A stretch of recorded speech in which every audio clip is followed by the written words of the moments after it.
안녕하세요. 당신의 지적 호기심을 채워줄 깊이 있는 탐구를 시작합니다. 때로는 가장 깊은 깨달음이 뭐랄까 위대한 인물이 아니라 우리 주변에 그냥 평범하거나 혹은 좀 어려움을 겪는 사람들한테서 온다는 생각 혹시 해보셨나요? 오늘은 바로 그런 이야기입니다. 이 나연구소 대표이자 한국자서전협회 회장이신 우경아 작가님이 쓰신 책인데요.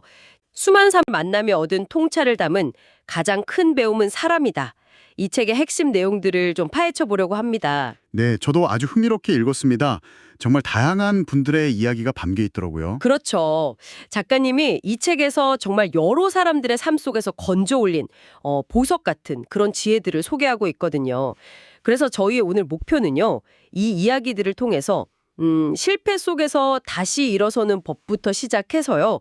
뭐 진정한 겸손이라든지 경청의 힘, 정직의 가치, 또 감사를 통한 만족, 그리고 나이 듦에서 오는 지혜까지 당신의 삶을 좀 더 깊이 이해하고 성장시키는 데 도움이 될 만한 그런 구체적인 배움들을 함께 발견하는 겁니다.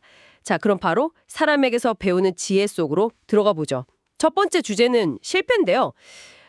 실패. 사실 생각만 해도 좀 두렵죠. 그럼요. 누구나 그렇죠. 그런데 이 책은 역설적이게도 실패한 사람에게서 가장 값진 교훈, 그러니까 바로 다시 일어서는 법을 배울 수 있다고 말합니다.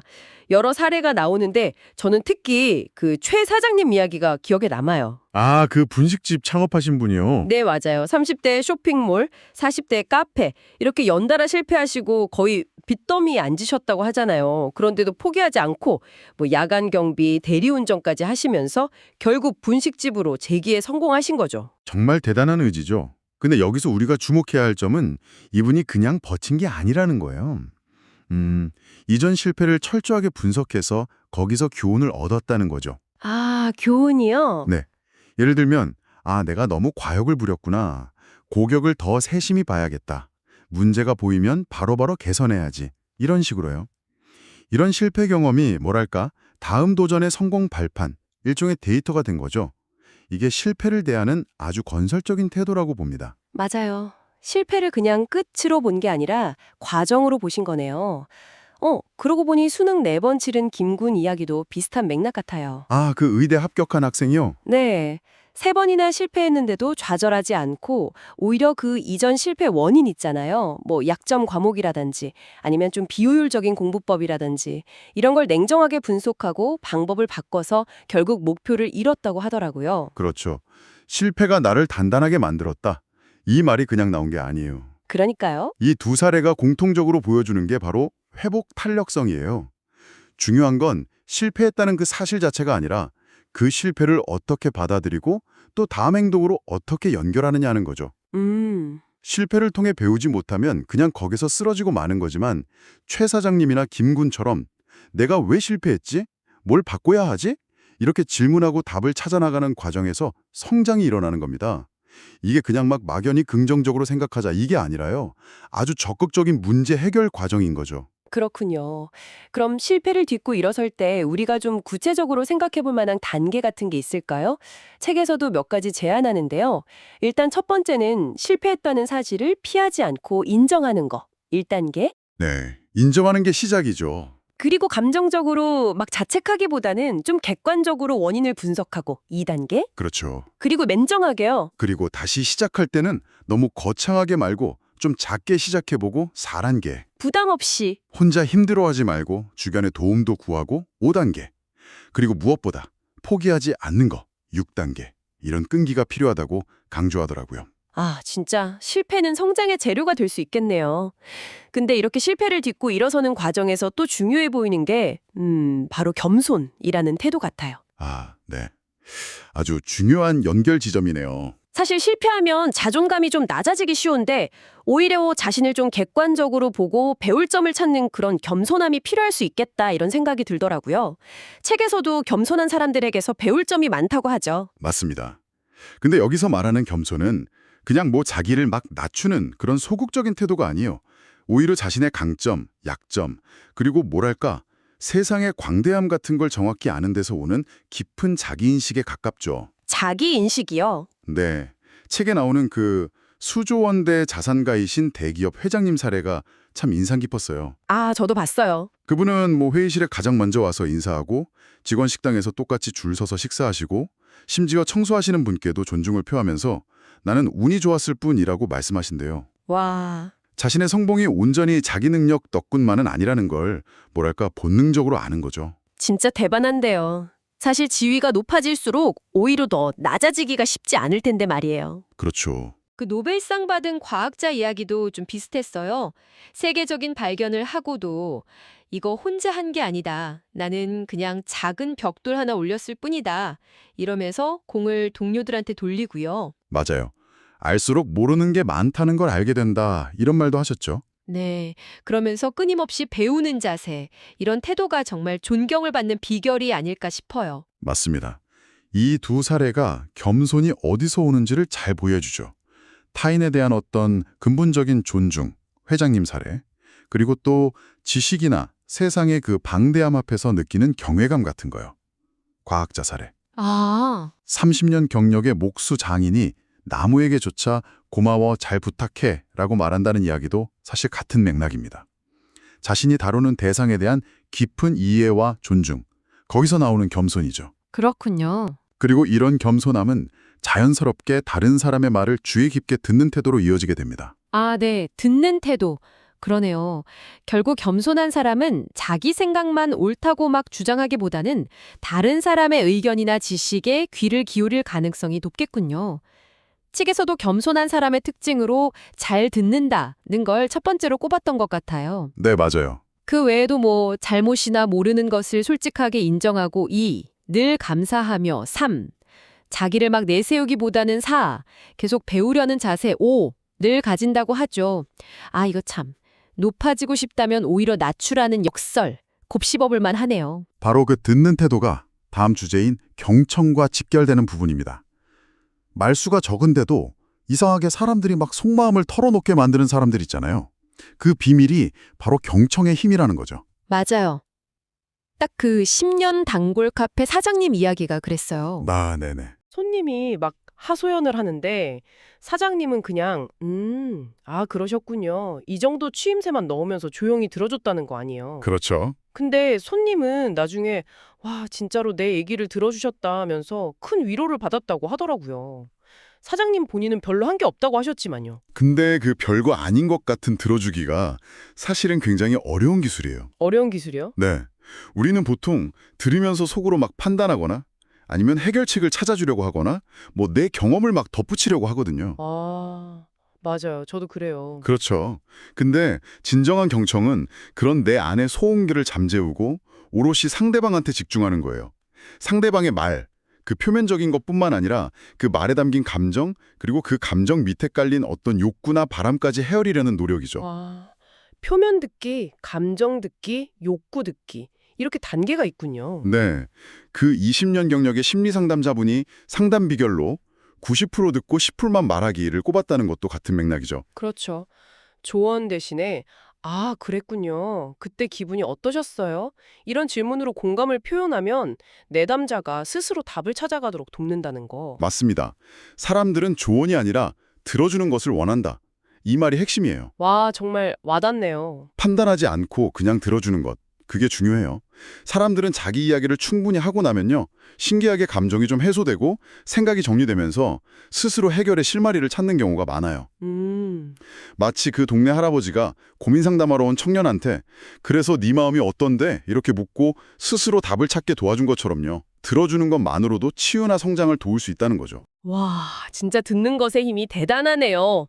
그럼 우리가 일상에서 진짜 경청을 좀 실천하려면 어떻게 해야 할까요? 책에서 제안하는 방법들을 보면 일단 말을 줄이고 이게 첫 번째네요. 네, 입을 다무는 거죠. 그리고 스마트폰 같은 방해 요소를 좀 치우고 상대방하고 눈을 맞추고 3. 집중하는 모습. 고개를 끄덕인다거나 이런 비언어적인 표현도 사용하고 4.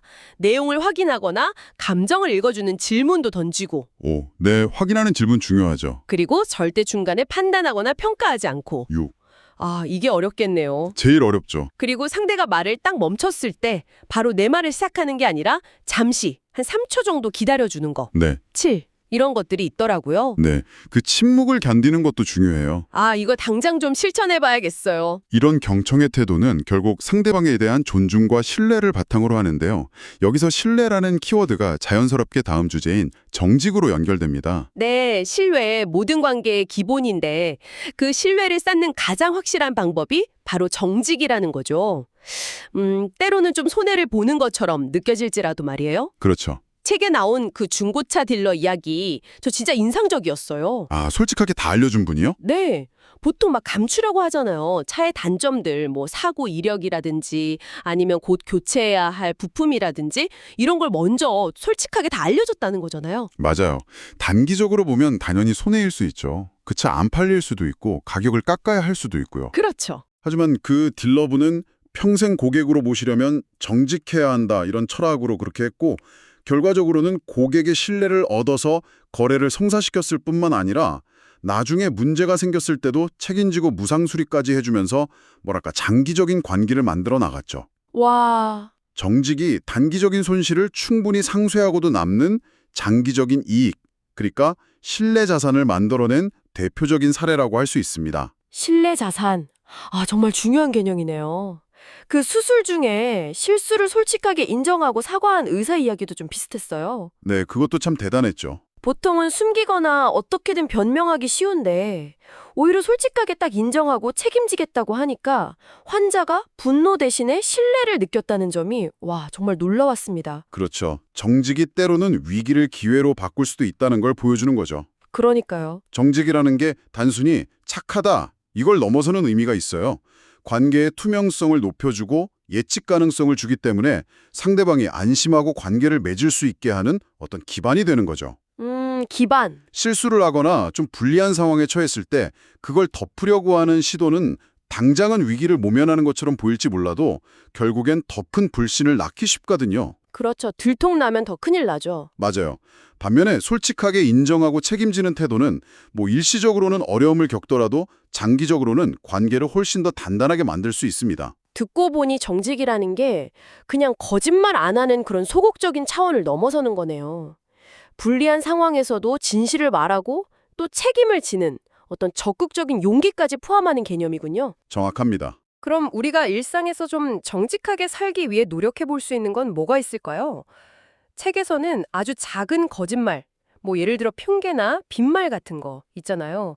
그런 것부터 멈추고 네, 사소한 것부터요. 불리한 상황에서도 솔직하게 말하는 연습을 하고 사실을 막 과장하지 않고 약속은 신중하게 하고 반드시 지키고 약속 중요하죠. 그리고 자신의 단점이나 부족함도 필요할 때는 숨기지 않는 자세 네. 이런 걸 제안하더라고요. 아, 거짓말은 한순간이지만 정직은 평생 간다. 이 말 진짜 맞는 말 같아요. 이렇게 정직하게 신뢰를 쌓아가는 삶의 태도는 결국 내면의 만족과도 연결될 수 있는데요.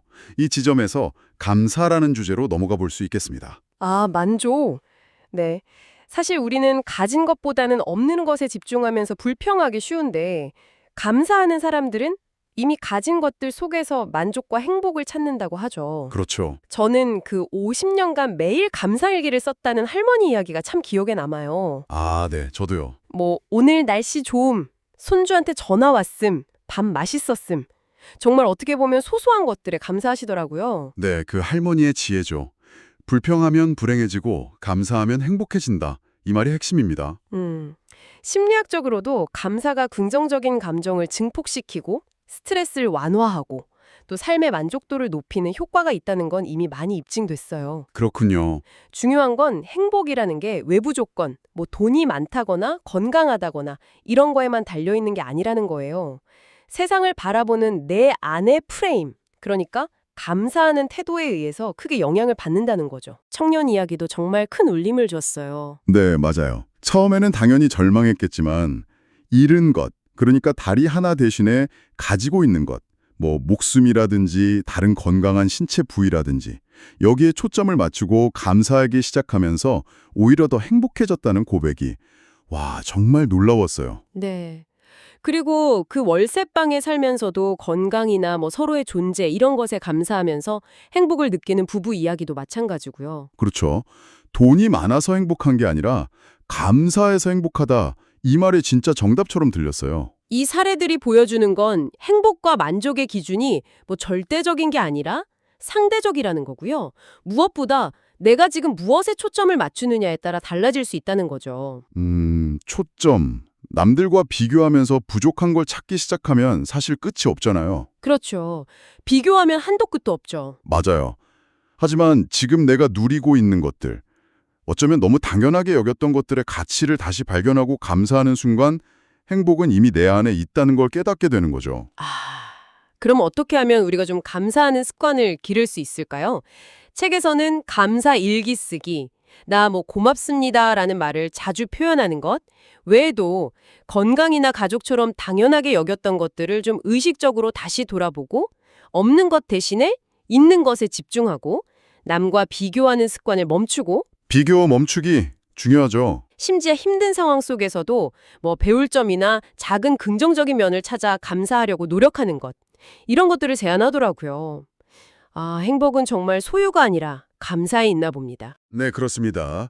그리고 이러한 삶의 지혜들은요, 인생의 경험이 깊어질수록 더욱 명확해지는 경향이 있어요. 이것이 저희 마지막 주제인 나이 든 사람에게서 배우는 삶의 지혜와 연결됩니다. 맞아요. 인생의 후반기를 살아가시는 분들의 이야기는 그 자체로 좀 깊은 울림을 주죠. 저는 그 90세 할아버지가 인생 최재호해로 너무 많이 걱정한 것을 꼽았다는 이야기가 특히 기억에 남아요. 네. 저도 그 부분이 인상 깊었어요. 걱정했던 것의 90%는 실제로 일어나지도 않았는데 그 시간에 더 도전하고 사랑하고 웃지 못한 게 아쉽다고 하셨다죠. 그렇죠. 걱정 말고 그냥 해라. 후회는 안 한 것에 대해서 하는 거다. 이 조언이 정말 현실적으로 다가왔어요. 긴 시간을 살아오신 분들은 아무래도 삶의 본질적인 가치에 대한 통찰이 깊어지시는 것 같아요. 80세 할머니가 행복의 비결로 비교하지 않는 것을 꼽으면서 네 인생을 살아라 이렇게 조언한 것이나 또 70세 할아버지가 관계의 핵심으로 계산 없이 먼저 베푸는 것을 강조한 것도 다 같은 맥락이죠. 네. 젊을 때는 중요하다고 생각했던 것들, 뭐 돈이나 성공, 타인의 시선 같은 것들보다 더 근본적인 가치들 있잖아요. 관계, 건강, 시간, 경험, 사랑 표현 이런 것들의 소중함을 뒤늦게 깨닫게 되시는 거죠. 확실히 연륜에서 묻어나는 지혜는 다른 것 같아요. 걱정보다는 행동, 비교보다는 자기 삶에 집중, 계산보다는 베품. 어쩌면 우리가 젊을 때 좀 놓치기 쉬운 삶의 우선순위를 다시 생각해보게 하네요. 그렇죠. 어르신들의 경험과 지혜는 우리에게 삶의 어떤 시행착오를 줄여주고 또 무엇이 정말 중요한지를 다시금 깨닫게 해주는 아주 귀한 자산입니다. 네. 그래서 주변 어르신들께 좀 질문도 하고 진심으로 그분들의 이야기에 귀 기울이고 또 함께 시간을 보내는 것이 중요하다고 생각해요. 그분들은 정말 살아있는 도서관과도 같으니까요. 살아있는 도서관, 멋진 표현이네요. 오늘 우경아 작가의 가장 큰 배움은 사람이다를 통해서 정말 다양한 삶 속 지혜를 만나봤습니다. 실패 속에서 다시 일어서는 법부터 시작해서 겸손하게 배우는 자세, 진심으로 듣는 경청의 힘, 정직을 통한 신뢰 구축, 감사로 찾는 만족, 그리고 나이 들면서 오는 깊은 통찰까지. 결국 가장 큰 배움은 대단한 책이나 이론이 아니라 바로 우리 곁에 사람들에게 있다는 메시지를 다시 한번 확인한 것 같습니다. 네. 오늘 나눈 이 이야기들이 당신의 삶에도 작게나마 어떤 울림을 전했기를 바랍니다. 책 속 인물들처럼 당신 주변에도 분명히 배움을 줄 수 있는 사람들이 존재할 겁니다. 어쩌면 아주 가까운 가족이나 친구일 수도 있고 또 스쳐 지나가는 인연 속에서도 발견할 수 있겠죠. 오늘 만난 사람들 혹은 최근에 떠올린 사람들을 잠시 생각해 보세요. 그분들에게서 어떤 긍정적인 정의라 혹은 배울 만한 지혜를 찾아볼 수 있을까요? 어쩌면 우리 각자의 삶 자체가 서로에게 가장 좋은 교과서가 되어주는 건 아닐까 이런 생각도 드네요. 자, 이제 당신에게 질문을 던져봅니다. 오늘 당신은 누구에게서 무엇을 배우시겠습니까? 그 배움을 통해 당신의 삶이 또 어떻게 풍요로워질 수 있을지 생각해보는 그런 하루가 되시길 바랍니다.